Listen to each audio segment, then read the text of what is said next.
2005 के बाद appointed teacher, उनका फ्यूचर ऐसे आसमान में लटका हुआ है। उनको पेंशन मिलेगा नहीं मिलेगा, what will happen in future. 40 साल, 35 साल, 36 साल सेवा करने के बाद जो शिक्षक से शिक्षकेतर कर्मी सेवानिवृत्त हो रहे हैं, वो असमय काल के गाल में समा जा रहे हैं। उनकी जो अपने उपचार के लिए वो दवा खरीदने में सक्षम नहीं है, और उनके पेंशन, अब उनका एकमात्र वही आसरा था पेंशन।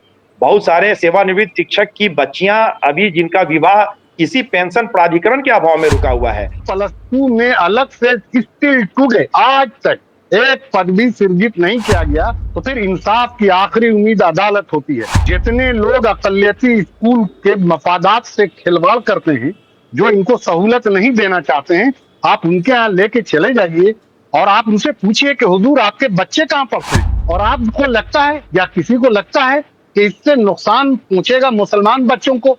मैं आपको कहना चाहता हूं कि मेरे यहाँ 50% हिंदू बच्चे हैं और 50% मुसलमान बच्चे। हम लोग नए वजीर आला के पास जाएंगे, अपनी बात रखेंगे। काफी अहम मुद्दे पर हम लोग चर्चा करने जा रहे हैं, और मुद्दा है बिहार का अकलियती स्कूल, और खास तौर से जो अकलियती स्कूल से जो रिटायर्ड शिक्षक हैं उनका पेंशन जो है बंद कर दिया गया है। हमारे साथ हैं बिहार माइनॉरिटी सेकेंडरी स्कूल संघ के जनरल सेक्रेटरी अरशद अस्थानवी साहब और डॉक्टर नदीम अहमद साहब जो कि अकलियती स्कूल के प्रिंसिपल हैं। आप दोनों लोगों का स्वागत है, खैर मकदम है सहाफत मीडिया के इस प्रोग्राम में।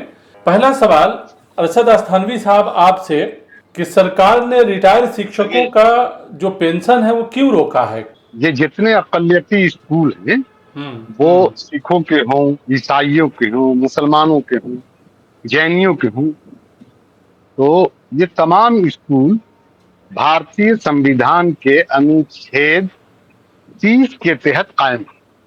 और उसी आर्टिकल 30 के 2 में ये है कि और सरकार ऐसे इंस्टीट्यूशन को, ऐसे तालीमी इदारों को वित्तीय सहायता, माली मदद पहुंचाने में केवल इसलिए कोई भेदभाव नहीं बरतेगी कि वो किसी समुदाय विशेष द्वारा, किसी अल्पसंख्यक के द्वारा संचालित अथवा स्थापित है, उनके जरिया कायम करना या चलाया जा रहा है, तो भेदभाव नहीं करेगा। जो आप कह रहे हैं वो सही है। तो आखिर पेंशन क्यों रोक दिया सरकार ने? इसके पीछे क्या वजह मानते हैं? पेंशन जो माइनॉरिटी स्कूल को मिला किया है, 2/10/80 को जनरल स्कूल का सरकारीकरण हुआ, और जनरल स्कूल के टीचर्स को आफ्टर रिटायरमेंट ये रिटायरल बेनिफिट मिलती थी, जिसमें पेंशन भी है। और बिल्कुल जिस तारीख से उन लोगों को दिया गया, उसी तारीख से बिहार के अकलियती असातिज़ा को भी दिया गया। गुज़श्ता 45 साल से ये पेंशन मिल रहा है। लोग रिटायर हुए, पेंशन लिया, वो मर गए तो उनकी बीवी ने लिया, और अगर बच्चा छोटा तो वो लिया, वो चलता रहा। अब इधर क्या हुआ है कि पेंशन हम लोगों का, जो जिन लोगों का पहले से है, उसको तो अभी टच नहीं कर सके, टच करने की ओर बढ़ रहे हैं। और क्या किया कि इधर 2025 में माइनॉरिटी स्कूल के जो टीचर रिटायर किए, उनका जब पेपर एजी ऑफिस गया तो उन्होंने उसको वापस कर दिया, ये कहते हुए कि इस विषय पर शिक्षा विभाग के साथ बैठकर, सरकार के साथ बैठकर गहन विचार विमर्श के बाद जो निर्णय लिया जाएगा, उस निर्णय के आलोक में पेंशन का मामला यस और नो होगा। कि इससे 2 साल कबल भी यही सवाल उठाया था एजी ने। जब एजी ने यह सवाल उठाया और एजुकेशन से पूछा पेंशन के सिलसिले में कि क्यों, चाहे किस लिए दिया जाता है, तो फिर इससे कबल भी एजुकेशन ने बड़ा क्लियर रिस्पॉन्स दिया था और कहा था कि इसलिए दिया जाता है। चुनांचे एजी खामोश हो गया। अब फिर एक नया अफसर आता है, नया शोषा छोड़ता है।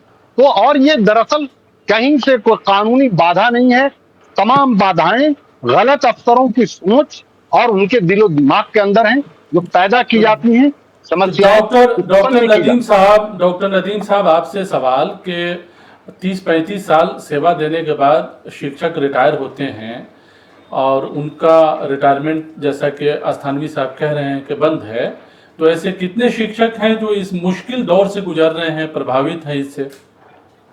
सबसे पहले तो मैं आपका शुक्रिया अदा करना चाहूँगा कि आपने मुझे मदऊ किया इस मौजू पे बात करने के लिए, और सभी देखने वालों को मेरी ओर से आदाब।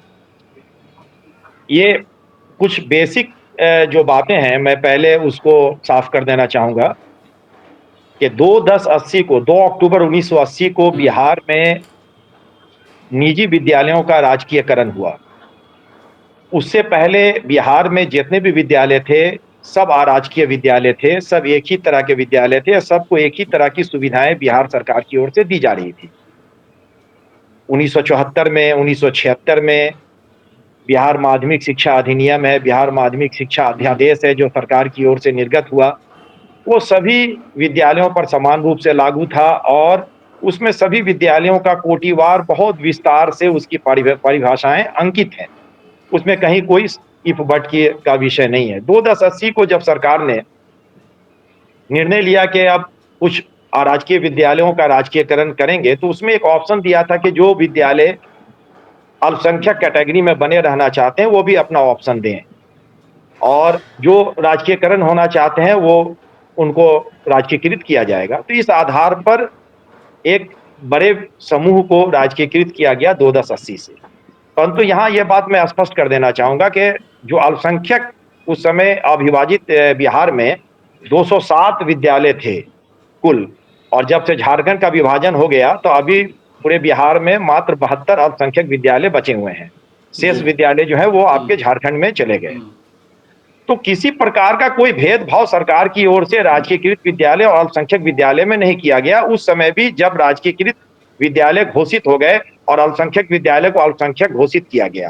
तो अब किया जा रहा, आप ये कह रहे हैं कि अब जो है भेदभाव किया जा रहा है। जी, मैं ये बताना चाह रहा हूं कि जैसे राजकीयकृत होने से पूर्व जब अराजकीय विद्यालय का राजकीयकरण हुआ, उससे पूर्व से ही पेंशन की व्यवस्था दोनों ही विद्यालयों में एक समान रूप से चली आ रही है। बहुत विभिन्न प्रकार के राज्य आदेश हैं, विभिन्न प्रकार के संकल्प हैं, बहुत से अध्यादेश हैं। जैसे संकल्प मैं बता दूं कि संकल्प संख्या 1775 जो 30 अगस्त 1980 को बिहार सरकार ने संकल्प लिया था और 1478 के प्रभाव से सभी अराजकीय विद्यालयों को त्रिविध पेंशन योजना के स्थान पर पूर्णकालिक पेंशन देने का संकल्प लिया था। उस समय से सभी कोटि के विद्यालयों को पेंशन प्रदान की जा रही है। चाहे तो जो अभी मसला क्या है और आप लोग चाह क्या रहे हैं? मसला जवाब देना चाहें तो क्या कहें? जी, मसला यहाँ पे यह है कि मैं जो ओवरऑल असेसमेंट कर पा रहा हूं तो शिक्षा विभाग या वित्त विभाग को इससे कोई समस्या नहीं है। समस्या यहाँ पे महालेखाकार उत्पन्न कर रहे हैं जो बेला वजह है, जबरदस्ती का संकल्प है। अस्थानवी साहब, आपसे सवाल कि आप सेकेंडरी स्कूल का जो संघ है उसके जनरल सेक्रेटरी हैं, तो क्या इस सवाल को लेकर आप लोग शिक्षा मंत्री के पास या मुख्यमंत्री के पास जाएंगे? स्पेशली हम लोग जब नीतीश कुमार जी के यहाँ जाते थे तो कोई बात कहते थे तो बड़े ध्यान से सुनते थे और उसके इमीडिएट सॉल्यूशन का वो डायरेक्शन देते थे। अभी हम लोग अभी तक हमारी जितनी गुफ्तगू हो रही है तो उसमें यूं लगता है कि हमने या नवीन साहब ने पेंशन के मामले में बिल्कुल डिपार्टमेंट ऑफ एजुकेशन को क्लीन चिट दे दिया। नो डाउट इस मामले में क्लीन चिट मिलना ही चाहिए एजुकेशन डिपार्टमेंट को, लेकिन आपको बताएं कि कहीं कहीं पर एजुकेशन ने भी गड़बड़ कर रखा है। एज फॉर एग्जाम्पल, नियोजित टीचर जब बहाल हो रहे थे बिहार राज्य में तो नियोजित ही वाले स्केल पर अकलियती स्कूल में भी असातिज़ा बहाल हुए। तो जो वेतन नियोजित का होना चाहिए वो जनरल स्कूल का तो माइनॉरिटी का है, बहुत अच्छी बात है। लेकिन वहां क्या किया कि उन लोगों के लिए अलग एक टेस्ट का प्रावधान किया जो बीपीएससी टेस्ट लेती है और जो वो टेस्ट पास होगा उस टेस्ट को पास करने के बाद इन फ्यूचर वो हेडमास्टर हो सकेगा। चुनांचे हमारी ख्वाहिश ये थी और मुतालबा ये था कि जिस तरह न्यूली अपॉइंटेड नियोजित टीचर का आप टेस्ट ले रहे हैं जो इन फ्यूचर एलिजिबल होगा फॉर हेडमास्टरशिप के लिए, तो हमारे माइनॉरिटी का क्यों नहीं लेते हैं आप? अगर वो आप जो 5000 का ले रहे थे तो ये 200 माइनॉरिटी वाले भी इंक्लूड होते तो इनका फ्यूचर भी डार्क नहीं होता। इन फ्यूचर वो भी हेडमास्टर होने के अहल हो सकते थे। एक तो ये, दूसरा और क्या है कि वो 2004 के बाद जो टीचर बहाल हुए हैं उनके पेंशन का मामला ऐसे पहले से उलझा हुआ चला रहा है कि उनका कोई क्लियर कंसेप्शन नहीं। अभी जो हम लोग बात कर रहे थे वो ओल्ड अपॉइंटेड टीचर का, रेगुलर टीचर की पेंशन की बात कर रहे थे।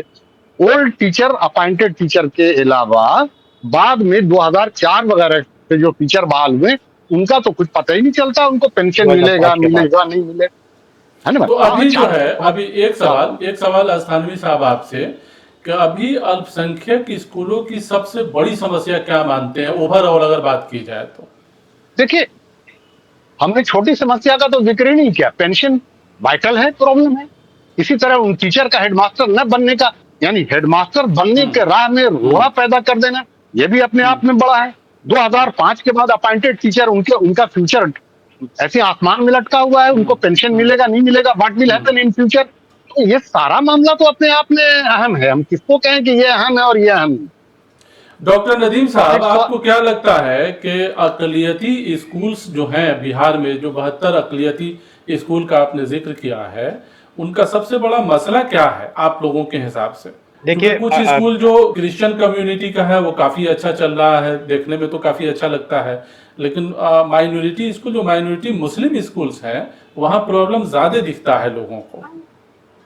नहीं, पहले मैं ये बता दूं कि 72 में आधे से ज्यादा जो स्कूल्स हैं वो क्रिश्चियन माइनॉरिटीज, बंगला भाषी हैं, पंजाबी भाषी हैं, आर्य समाज के स्कूल्स की संख्या ज्यादा है। मुस्लिम माइनॉरिटीज स्कूल्स में भी बहुत सारे स्कूल ऐसे हैं जो अपने जिला में शिखर पर हैं। मैं कटिहार से बोल रहा हूं और नो डाउट कटिहार जिला में मेरा जो ये विद्यालय है वो शिक्षा विभाग से आप जब फीडबैक लेंगे तो आपको बताएंगे कि कैसा परफॉर्मेंस है। तो जो भी अकलियती स्कूल है वो सब आजादी से पहले के ही ज्यादातर विद्यालय हैं और सब बहुत तो अच्छा तरीके अभी से चल रहे हैं अपने जिलों में। जी, आज के वक्त में सबसे बड़ी समस्या क्या मानते हैं देखिए, आप अभी माइनॉरिटी अभी की स्कूल्स का? मौजूदा समस्या यह है कि पेंशन प्राधिकरण पर जो अस्थायी रोक लगाया है महालेखाकार, उसको तत्काल प्रभाव से वो हटाए, क्योंकि 40 साल, 35 साल, 36 साल सेवा करने के बाद जो शिक्षक से शिक्षकेतर कर्मी सेवानिवृत्त हो रहे हैं, वो असमय काल के गाल में समा जा रहे हैं। उनकी जो अपने उपचार के लिए वो दवा खरीदने में सक्षम नहीं है और उनके पेंशन, अब उनका एकमात्र वही आसरा था पेंशन। बहुत सारे सेवानिवृत्त शिक्षक की बच्चियां अभी जिनका विवाह इसी पेंशन प्राधिकरण के अभाव में रुका हुआ है, ऐसे कई उदाहरण हैं जो मेरे समक्ष हैं। तो ये अस्थायी जो स्थगन महालेखाकार ने जबरदस्ती लगा रखा है, ये तत्काल प्रभाव से हटना चाहिए और अल्पसंख्यक विद्यालय के नियोजित शिक्षकों के लिए सक्षमता की परीक्षा का आयोजन होना चाहिए, ताकि वो भी बीपीएससी समकक्ष शिक्षकों की तरह वेतनमान प्राप्त कर सके। ये दो मुख्य समस्या जो मेरे समझ में अभी आ रही है, जो तत्काल इस पे गंभीरता से विचार करने की जरूरत है। लोग ये भी कह रहे हैं कि शिक्षकों की जितनी जरूरत है अकलियती स्कूल में, उसके मुनासिब, मतलब उस अनुपात में बहाली नहीं हो रही है। क्या ये बात सही है? देखिए, उसमें जहां तक स्वीकृत बल का प्रावधान है तो मेरे ख्याल से शिक्षा विभाग ने पद सैंक्शन किया है, लेकिन अभी जिस मास लेवल पे राजकीयकृत में शिक्षक बहाली हो रही है, उस लिहाज से विज्ञापन जब अल्पसंख्यक माध्यमिक विद्यालय की ओर से निकाला जाता है तो फर्स्ट प्रायोरिटी लोग राजकीयकृत उच्च विद्यालय की ओर जाना पसंद करते हैं। तो इस तरह से ये बात सही है कि एलिजिबल कैंडिडेट के अभाव में बहुत सारे अल्पसंख्यक विद्यालय में कुछ कुछ पद रिक्त हैं। काफी अहम सवाल डॉक्टर नदीम साहब ने उठाया है कि भाई पढ़ाई काफी अच्छी होती है माइनॉरिटी स्कूल्स में, सरकारी स्कूलों से भी बेहतर पढ़ाई हम लोग कराते हैं।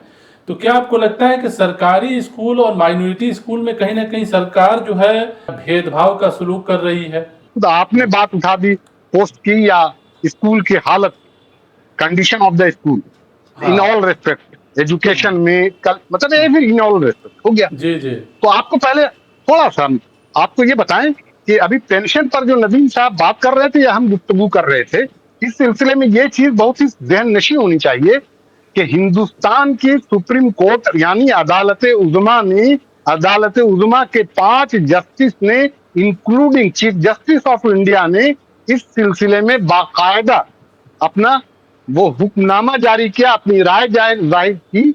वर्डिक्ट है उनका कि पेंशन जो है वो कोई भीख नहीं है, खैरात नहीं है, it is the right of employ. तो ये एम्प्लॉय का राइट है। अब जब सुप्रीम कोर्ट के फुल बेंच ने कहा कि ये एम्प्लॉय का राइट है, तो अच्छा प्लस भारतीय संविधान में भी आपको भेदभाव नहीं कहते, तो आप रोक कैसे रहे हैं इसको? आप रोक रहे हैं, यकीनन आपकी गलत सोच रोकती है और कोई बात नहीं।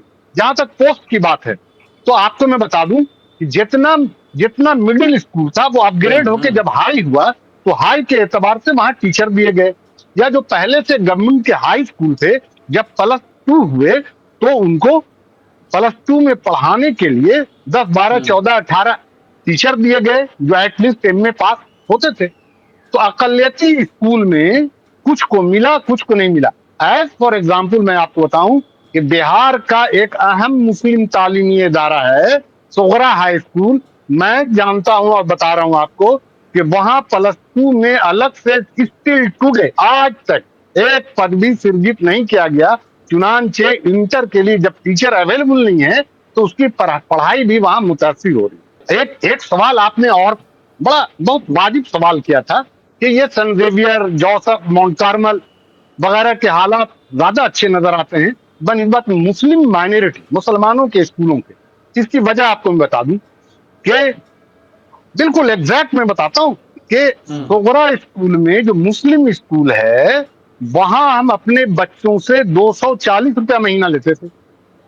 240 रुपया सालाना, सॉरी 240 रुपया सालाना ऑन रिकॉर्ड है लेते थे। और मेरे यहाँ कम से कम एकदम फीस इसलिए थी कि मेरे यहाँ ठेला खींचने वाले, लेमन बेचने वाले, सब्जी बेचने वाले, बीड़ी बेचने वालों के बच्चे पढ़ते थे। इनको कम से कम उनसे फीस लेकर आला से आला तालीम मुहैया कराना हम लोग का एम और एम्बिशन। और मुसलमानों में भी जिनकी माली हालत अच्छी है वो तो फला एकेडमी और अपने बच्चों को Saint Xavier, Mount Carmel, Saint Joseph में भेजते हैं। और मैंने अपनी फीस 240 बताई पर ईयर। और आप देख लें कि उन स्कूलों की फीस क्या है पर मंथ। देख लीजिए मेरे 5 साल में जो हम फीस लेंगे उससे ज्यादा फीस तो वो 1 महीने के अंदर लेते हैं। अब जब फीस ज्यादा लेते हैं तो उनका जितना आउटलुक है वो हाँ, सब तो आपका बेहतर होगा, दिस होगा, जाहिर है दैट होगा, हाँ, इंफ्रास्ट्रक्चर जो है उनका होगा, काफी अच्छा वो होगा, जाहिर बिल्कुल होगा। तो एक सवाल ये कि जो डिमांड आप लोगों ने उठाया है कि पेंशन वाले मुद्दे को लेकर जो मांग आप कर रहे हैं या जो दूसरे मुतालबात जो है आप लोगों ने रखे हैं, सरकार नहीं मानती है तो आगे की रणनीति जो है संघ की तरफ से क्या होगा, क्या कहेंगे स्थानीय साहब? सवाल हाँ आप बिल्कुल, वेरी क्लियर हम लोग, नो प्रॉब्लम। सबसे पहले हम हाथ जोड़कर विनती करेंगे वजीर आला और हम मेमोरेंडम की कॉपी गवर्नर बिहार को भी देंगे, सबको देंगे, सारे लोगों से बहुत ही मुअद्दबाना गुजारिश करेंगे कि हमारे साथ बेईमानी, बेइंसाफी, हक तलफी न की जाए। और अगर हमको इंसाफ नहीं मिलता है तो फिर इंसाफ की आखिरी उम्मीद अदालत होती है। और मैं बहुत वाज़ेह लफ्जों में कहता हूं, दावे के साथ कहता हूं कि मैं हाई कोर्ट जाऊंगा। और जब मैं बोल रहा हूं तो मैं अरशद अफसानवी नहीं जाएगा, माइनॉरिटी टीचर एसोसिएशन का जनरल सेक्रेटरी हाई कोर्ट जाएगा। हाई कोर्ट से भी अगर मसला कहीं पर प्रॉब्लम में आया तो सुप्रीम कोर्ट तक जाने में कहीं कोई कंफ्यूजन हम लोग को है ही नहीं। पहले गवर्नमेंट से गुजारिश करेंगे, खुदा करे गवर्नमेंट मान ले, अदरवाइज वी आर रेडी है ना to do everything for our. Doctor Nadeem साहब आपसे सवाल कि अकलियती स्कूल कमजोर होते हैं तो सबसे ज्यादा नुकसान किसको होगा? देखिए, कमजोर अकलियती स्कूल किस सेंस में है ये पहले इसको डिफाइन करना होगा। जैसे अभी अरशद अस्थानवी साहब बोल रहे थे, किसी भी अकलियती स्कूल के लिए गाइडलाइन सरकार की ओर से जारी है कि जो सरकारी शुल्क निर्धारित है सामान्य विद्यालयों के लिए, उससे अतिरिक्त शुल्क कोई भी विद्यालय नहीं ले सकता है। अगर कोई क्रिश्चियन माइनॉरिटी स्कूल अगर इसके अतिरिक्त शुल्क प्राप्त कर रहा है तो इलीगली कर रहा है, उस पे तो सरकार को कड़ाई के साथ एक्शन लेना चाहिए। क्योंकि जिस भी अकलियती स्कूल के असातिज़ा हो या नॉन टीचिंग स्टाफ हो, उनको सैलरी गवर्नमेंट राजकीकृत उच्च विद्यालयों की भांति देती है, तो उसमें कुछ शरायत शामिल होते हैं कि आपको वही फी लेना है जो राजकीकृत उच्च विद्यालय के बच्चों से ली जाती है। ये शुरू से जो है आप लोग कहते रहे हैं और ये देखा भी गया है कि अकलियती स्कूलों का रिजल्ट काफ़ी अच्छा रहता है। बावजूद इसके जो मसले, बुनियादी तौर पे जो मसले स्कूलों के सामने खड़े होते हैं या शिक्षकों के सामने खड़े होते हैं, कहीं ना कहीं सरकार उसको तरजीही बुनियाद पर हल नहीं करती है। एक बार फिर से आप लोगों को संघर्ष करना पड़ता है, जद्दोजहद करना पड़ता है, तो काफ़ी मुश्किल से जो है वो मसला हल होता है। तो सवाल है कि अगर यही रवैया रहा, यही इसी हिसाब से मामला आगे बढ़ता रहा तो आने वाले वक्त में अकलियती स्कूलों का भविष्य जो है क्या होगा, इसको किस प्रोस्पेक्टिव में आप देखते हैं? जी देखिए, यही तो विडंबना है कि हम लोग अपना 100% स्कूल को देना चाहते हैं, लेकिन बीच बीच में कुछ ऐसे मसाइल जो हैं किसी न किसी स्तर से समझिए कि रेस कर दिया जाता है कि शिक्षकों का अटेंशन उस मसाइल को हल करने की ओर चला जाता है। तो ये यही यही एक अफसोस की बात है। और अभी जैसे सक्षमता वाली परीक्षा हो या पेंशन प्राधिकरण पर रोक हो, ये सब कुछ ऐसे अहम मसला है जो होना चाहिए और बिना किसी भेदभाव, क्योंकि इसमें सरकार का संकल्प भी है। आखिरी सवाल आप लोगों से, एक एक सवाल आखिरी ले लेते हैं। अस्थानवी साहब, आपसे सवाल के जब ये तमाम मामले माइनॉरिटी स्कूलों के साथ हैं, तो आने वाले वक्त में अक़लियती स्कूलों का जो है भविष्य क्या होगा, मुस्तकबिल क्या होगा, किस हिसाब से आप देखते हैं? देखिए, मुस्तकबिल माइनॉरिटी स्कूल का नहीं, मुस्तकबिल हिंदुस्तान के नौनिहालों का है, यहाँ के मासूम बच्चों का। आपसे एक चीज और अर्ज कर दें कि गुफ्तगू तो हम लोग इख्तिताम की तरफ बढ़ रहे हैं। जनाब महफूज साहब, आपको मैं बता दूं कि जितने लोग अक़लियती स्कूल के मफादात से खिलवाड़ करते हैं, जो इनको सहूलत नहीं देना चाहते हैं, आप उनके यहाँ लेके चले जाइए और आप उनसे पूछिए कि हुजूर आपके बच्चे कहाँ पढ़ते हैं। कोई साहब हों, जितने बड़े साहब हों, चाहे वो मंत्री जी महोदय हों या बड़े बड़े अफसर हों, यहाँ तक कि आप सिक्योरिटी से लेके चीफ सिक्योरिटी तक चले जाइए, उनसे जब पूछिएगा कि हुजूर आपके बच्चे कहाँ पढ़ते हैं, तो वो हर हाल में उनके बच्चे अक़लियती स्कूल में पढ़ेंगे। सुविधाएं आप देंगे सरकारी स्कूल को और अच्छी तालीम और अच्छी व्यवस्था के आलोक में अपने बच्चों को वहां नहीं भेजते, आप वहां अक़लियती में भेजते। जरा ईमान से काम कीजिए, इंसाफ की बात कीजिए। जहां अपने बच्चों को आप पढ़ाते हैं, अगर आपको लगता है कि हमसे बेहतर वो काम कर रहे हैं, तो अपने बच्चों को सरकारी स्कूल में न डाल करके आप माइनॉरिटी में क्यों डालते हैं? चाहे वो मुस्लिम स्कूल हो, एंग्लो अरबिक हो, कटिहार हो या सुगरा हो या सेंट जेवियर हो, जोसेफ हो, माउंट कार्मल हो, कोई भी हो। तो ये तो बेईमानी की बात करते हैं। तो अंदर से हमको ये बताने की जरूरत नहीं कि हम अच्छा पढ़ाते लिखाते हैं। ये वेरी वेरी क्लियर है। वो सारा पदाधिकारी किसी भी विभाग का बहुत भली भांति इस बात से अवगत है कि अगर पढ़ाई होती है कहीं तो अल्पसंख्यक माइनॉरिटी विद्यालय में। अब है कि ये नीयत का उनके फतूर है, कंजर्वेटिव सोच है उनकी, और ये बहरहाल नुकसान पहुंचेगा। और आपको लगता है या किसी को लगता है कि इससे नुकसान पहुंचेगा मुसलमान बच्चों को, मैं आपको कहना चाहता हूं कि मेरे यहाँ 50% हिंदू बच्चे हैं और 50% मुसलमान बच्चे। अभी एक मसला आ गया था, साइकिल नहीं मिल रही है, पोशाक नहीं मिल रहा है, तो अब हमने जाके बताया भाई कि ऐसा है, साइकिल खाली मुसलमान को थोड़ी मिल रही है। वो बदनसीब जो मेरे यहाँ पढ़ता है हिंदू बच्चा, वो भी साइकिल से वंचित हो गया। हमारी हिंदू बेटियां जो हमारे यहाँ पढ़ती हैं, उनको भी पोशाक से आपने वंचित कर रखा। बहरहाल नीतीश कुमार जी का मामला ये था कि अगर कोई समस्या उनके सामने रखी जाती थी, वो अच्छे से सुनते थे और इमीडिएट सॉल्यूशन के लिए डायरेक्शन देते थे, वो था। अब आज के हालात में हम लोग नए वजीर आला के पास जाएंगे, अपनी बात रखेंगे। डॉक्टर नदीम साहब, आपसे आखिर में आप क्या कहेंगे इन तमाम मामलों पर? देखिए, इसमें मैं तो यही कहूंगा कि हमेशा से न्याय हम लोगों को मिलता रहा है। शिक्षा विभाग से लेते हुए कभी कभी माननीय उच्च न्यायालय भी जाना पड़ा है कुछ मुद्दों को लेकर, और माननीय उच्च न्यायालय ने स्पष्ट आदेश दिया है कई मामले में कि राजकीयकृत उच्च विद्यालयों के शिक्षक शिक्षकेतर कर्मियों को सेवाकालीन या सेवानिवृत्ति के पश्चात मिलने वाली वे सारी सुविधाएं अल्पसंख्यक माध्यमिक विद्यालय के कर्मियों को दे है। इसमें कहीं किसी प्रकार का भेदभाव सरकार नहीं कर सकता है। ये अनेकों जजमेंट में आया है। इसलिए हम लोग को उम्मीद है सरकार से कि वो अल्पसंख्यक विद्यालयों के साथ न्याय करेगी और उनके सामने जो भी समस्याएं हैं बहुत शुक्रिया आपसे बात करने का। तो ये थे डॉक्टर नदीम साहब और अरशद अस्थानवी साहब, बहुत शुक्रिया सहाफत मीडिया से बात करने का। तो जाहिर है अक़लियती सेकेंडरी स्कूल एसोसिएशन जो है ये उम्मीद करता है कि अक़लियती स्कूलों के जो मसले हैं सरकार उसे हल करेगी, और ये भी कह रहे हैं कि हम लोग बेहतर तालीम देते हैं तो हम लोगों के मसले को भी तरजीह के बुनियाद पर, तरजीहात के बुनियाद पर, प्रायोरिटी के बुनियाद पर सुनना चाहिए। बहरहाल इस प्रोग्राम में इतना ही, हमें दीजिए इजाज़त। शुक्रिया।